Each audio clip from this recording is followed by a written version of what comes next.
Roughly 10,000 years ago the ice cap retreated and people settled down on the shorelines of the Baltic Sea. Estonian language has been spoken on these lands for at least 2,000 years. The first written verb in Estonian was to sing, mentioned in the Livonian Chronicle 800 years ago. And we sing to this day, alone and in groups.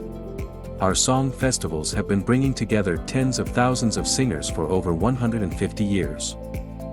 During winter, when it's snowy and white, we ski, alone and in groups, sometimes in thousands.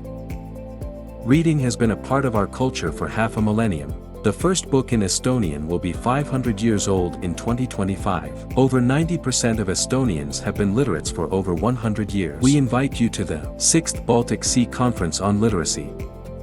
Literacy Environment, Environmental Literacy. October 4th to 7th, 2025, Tallinn, Estonia.